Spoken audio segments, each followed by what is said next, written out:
కానీ ఈ ముఖ్యమంత్రి వైఖరి గత 4.5 నెలలుగా ఒక్క మాటలో చెప్పాలంటే చిల్లర మాటలు ఉద్దేల పంగు, అది తప్ప చేసిందేమీ లేదు. ఇవాళ నిజంగా రాష్ట్రం పరిస్థితి ఎట్లా ఉంది అంటే ఒక పిచ్చోడి చేతిలో రాయి పెట్టినట్టుగా ఇవాళ నాకైతే అనిపిస్తూ ఉంది.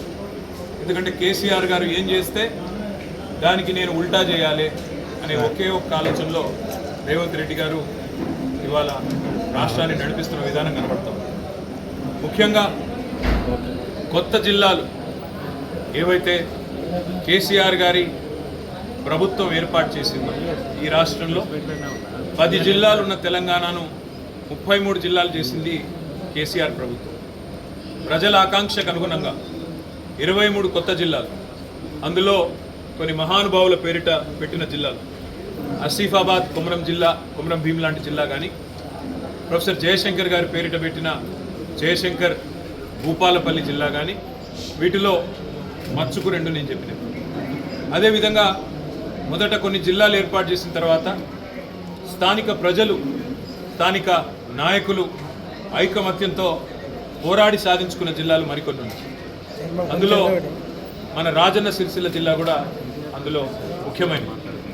ముఖ్యంగా ఉమ్మడి కరీంనగర్ జిల్లాలో 4 జిల్లాలు, కొత్తగా పెద్దపల్లి, జగిత్యాల, అదేవిధంగా రాజన్న సిరిసిల్ల.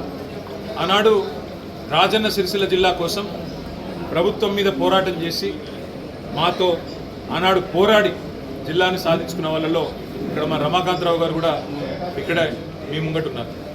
ఆ రోజు ఈ జిల్లాలోని జిల్లా సాధన జేఏసీలో భాగంగా ఇక్కడ న్యాయవాదులు కానీ, అదేవిధంగా ఇతర జర్నలిస్ట్ మిత్రులు కానీ, ఇంకా కొన్ని ఇక్కడ ప్రజా సంఘాలు కానీ అందరూ కలిసికట్టుగా ఆనాడు చాలా కష్టపడి పోరాటం చేసి జిల్లాను సాధించుకున్నారు.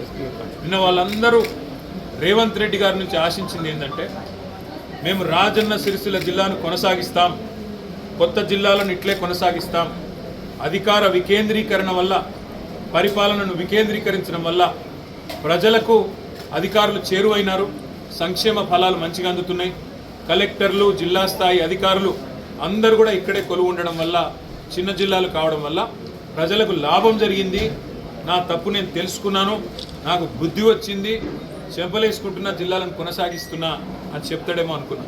కానీ ఈ ముఖ్యమంత్రి వైఖరి ఎట్లా ఉందంటే కేసీఆర్ ఏం చేస్తే దానికి ఉల్టా చేయాలి.